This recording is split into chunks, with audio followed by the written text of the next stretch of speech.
Without further ado, it's my distinct privilege, it's my pleasure, it's my honor to have this conversation with Karl. Let's welcome Karl to the stage. Actually, the pleasure's all mine. I've been stalking you for a long time. It's weird, Karl. Hey, you wanted the genuine stuff? It's true. Let's go. Well, okay, before we get into that, if we get there, how many companies have you founded or co-founded? I lost count, honestly. Yeah. I count exits 5, IPOs 2. Yeah. Started, I don't know, the kids did a survey once that I'd done business in 47 countries and been a director in more than 20. Wow. But I don't know how many I started. Yeah. I don't know. You literally can't keep track. Well, there's always subsidiaries and there's bits and pieces and other stuff. Yeah. Yeah. And so out of the dozens, sounds like, of companies that you've started, you said you took 2 public. You had five acquisitions as exits. You're now on we don't even know if it's not your 9th company. It could be your 20th company. It could be your 15th company. It was supposed to be the one that I never sold. Yeah, neutral fuels. Yeah. Yeah.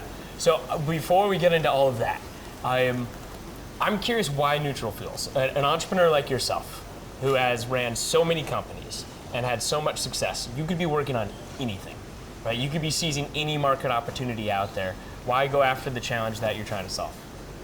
So in 2006, I sold an encryption company, and we went on holiday with my wife and my 3 kids, and actually 2 maids. It's a good ratio. Yeah. And 1 big swimming pool. And we sat in the swimming pool for a week, really not doing much. And at the end of the week, my wife said, you should stop focusing on making money. Yeah. I said, well, that sounds a really strange thing, darling. And she said, well, actually, look at the 3 kids, look at the world, look at the grass, look at the trees. We've got to save the planet. Yeah. I said, darling, nobody's ever made any money saving the planet. You look at all the tree huggers, all the bearded guys, no disrespect. Thanks. But it looks polite. It's a nice polite beard. That's true. And they never made any money doing it. And I said, well, how am I going to do that? She said, if you think you're so clever, you work out how to make money and save the planet. Yeah. And so we put together a neutral group the 2nd week in the swimming pool. Wow. I called 4 friends, asked them to join us, didn't tell them what we were going to do. I just said, I'm putting the band back together. Do you want to come and join in? Put up a website, I put up the companies, and we built a structure. Yeah. Having done that, we wrote the Green Buildings Code for Dubai. Having done that, they said, well, what are we going to do about transport? Did a joint project with McKinsey, looked at how we were going to do transport, and concluded that biofuels was the only answer. Yep. Presented that back to His Excellency Sami Al-Khamsi, who runs Dubai government's economic department, and he said to me, Karl, that's a fantastic conclusion, but what the hell am I going to do with that? Yeah. This is the fossil fuel capital of the world, and your conclusion is we don't want fossil fuels. So, well, that's honesty for you. That's true. And so I said to him, well, if you give us a license, you get us a license to do this, we'll put together a biofuels industry for you. Yeah. And strangely, he managed to do that. Yeah. We had to create a new licensing category. Nobody had ever done it before. And we became the first licensed biofuels facility anywhere in the whole of the Middle East. Wow. And that was just simply crazy. Yeah. Yeah. So for somebody who isn't familiar with biofuels, can you explain to us what you're doing? So we make a natural replacement for diesel fuel. Yep. And if you imagine when you went to school, fossil fuels are called fossil fuels because they're made out of fossils, which is dead animals and plants that died 300 million years ago and sunk to the bottom and were compacted and heated and compacted, turned into gloopy stuff which is called tar. Yeah. And that tar is refined into oil and it's refined into petroleum products. Yeah. We do all that stuff in 4 hours. Wow. So you get animal and plant oils, and we sort of crush them and heat them and do all that stuff. And in 4 hours, we get something which is actually a fresh version of fossil fuel, except, it's only made out of waste. Yep. So this is animals and plants, and we only do plants, that have already served their primary purpose, which is cooking you French fries. Yeah. Or chicken McNuggets. You have a choice. Yep. So tell us, so you just talked about chicken McNuggets. Tell us about your partnership with McDonald's and how it works. McDonald's were fabulous. I went to see them after Sammy said we can have a license. Yeah.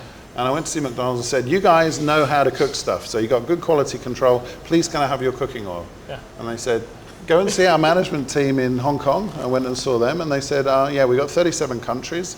We need a climate change program, sustainability strategy and everything. Can you do something about it. Okay. 5 years later, we left them with a system monitoring 37 countries, a software implementation, quarterly targets of near enough 5% per year actual reduction, saving money at the same time. And after about 6 months into the 5 years, they said, oh yeah, you can have the oil. Yeah. But we want this waste cooking oil into biofuels program. It has to really work anywhere. So do it in Dubai because that's really hard. Yeah. I said, okay. No subsidies, no government assistance. In fact, government not really understanding what we were doing at the time. So we came up with a different business model. We came up with a new way of collecting oil. We came up with a special oil container that's exactly the dimensions of a McDonald's restaurant. So there are minimum dimensions inside the restaurant. There's a height of their oil collection cart that they have. So we had to make that height. And the final test for my wonderful piece of, I admit it, plastic. Yeah. Recyclable 100% plastic that can take 160 degrees centigrade hot oil. You're not supposed to handle it at that temperature. Was they insisted, fill it up full of oil, which is 120 liters of oil, weighs 130 kilograms, put it in the back of a McDonald's delivery truck, drive down the road, and then drop it on every side and video the result. If it spills one drop, we're rejecting it. Wow. Yeah. So that's how come we ended up with the most butch-looking oil container you've ever seen in your life. This thing is really beefy. It's great.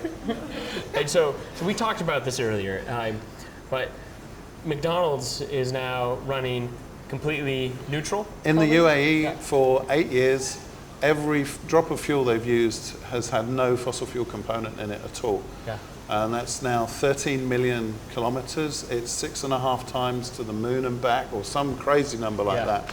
And the numbers are, I don't know, it's thousands and thousands of tons of carbon dioxide saved. Can we give Karl a round of applause?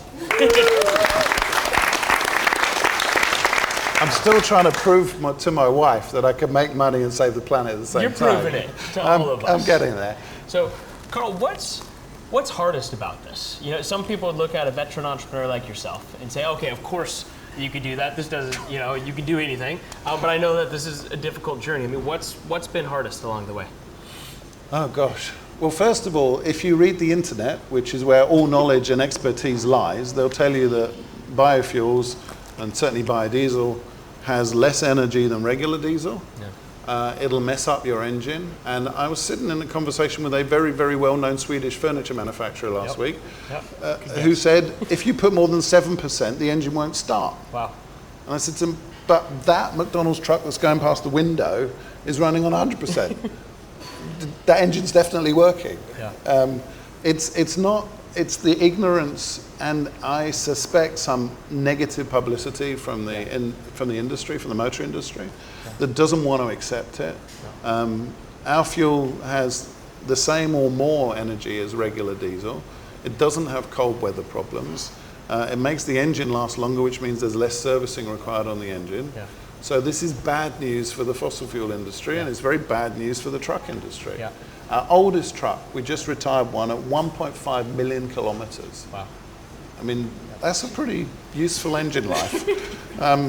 So the toughest thing has been having to educate everybody. Yeah. I've been very surprised by how many people will run a fleet of 500 trucks and they don't know how an internal combustion engine works. Mm-hmm. They don't know what the difference is between a petrol engine and a diesel engine. And of course, as an engineer, I love telling them, which they hate. So, you know, it's actually not upsetting people is one of my big challenges in life. Yeah, I think you're doing a good job here. So, Karl, as I think some people in the room, we have Sanjay here as well, they might say, okay, biodiesel is great, right? Taking waste, turning it into fuel, but electric is the future. What's your response to that? First of all, I drive a Tesla, so I'm delighted with it. Fabulous, best car I've ever had. Yeah. Went to the Tesla factory recently. Electric is 100% the right answer, except that there aren't any real electric trucks. Yeah. Elon's made 2 or 3, and they actually recently branded one with DHL logo. I was very proud to see. Yeah. When I was at DHL, we had 200,000 vehicles. I went to Volkswagen in Wolfsburg at the bequest of the parent company, Deutsche Post, and asked them to make us 59,000 electric vehicles to replace the 59,000 electric Volkswagens and Caddies that we had. And they said it wasn't a big enough order, it's a new technology that they didn't understand, and it really wasn't going to work. Yeah. So DHL said, you know what? We'll build it ourselves.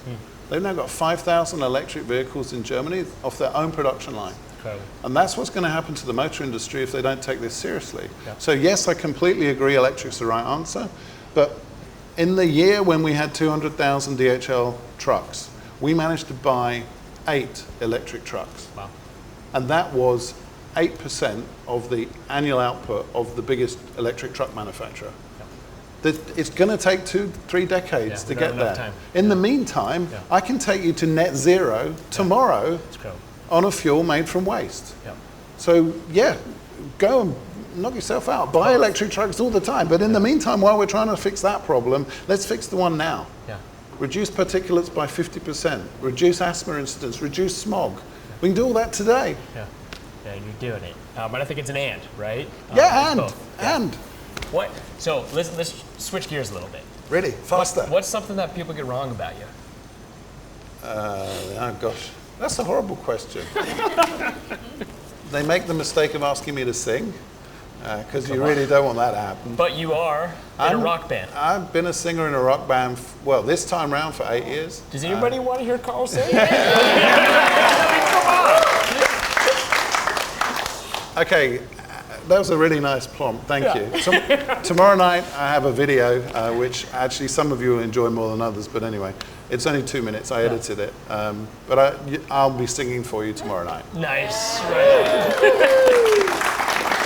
And for any of you that wants to spin through Dubai on the 15th of November, I'll comp you all tickets. We're playing the tennis stadium, be a fairly big gig, and it's going to be a lot. It's going to be the first net zero event in the whole of the Middle East.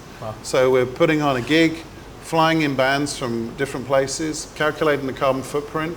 We're providing all the fuel for all the sound and all the lights with 100% biofuel, so it'll be net zero on the sound and lights. All the hotels, transport, flights will be calculated.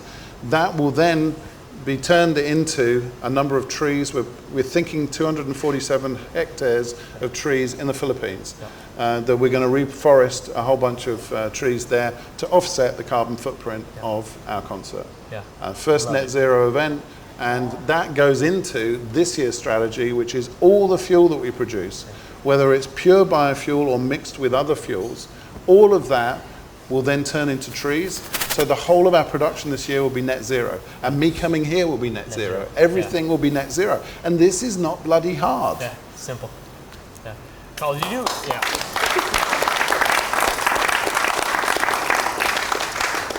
You don't seem to do anything small. That's the killer takeaway. No. But what I want to acknowledge, this will be my last question, is in so many ways you're larger than life, right?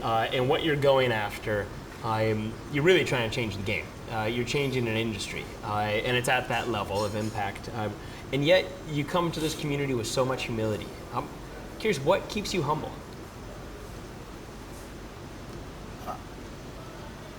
I guess it's all the old stuff.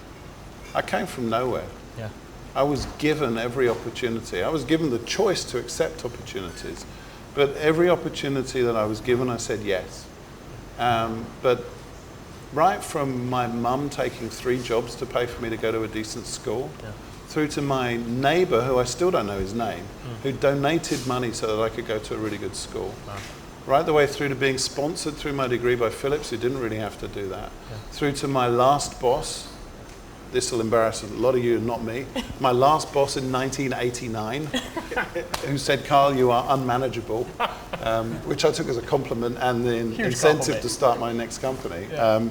But all those people have actually provided opportunities, and I've just said yes. I don't actually think that I created much of that.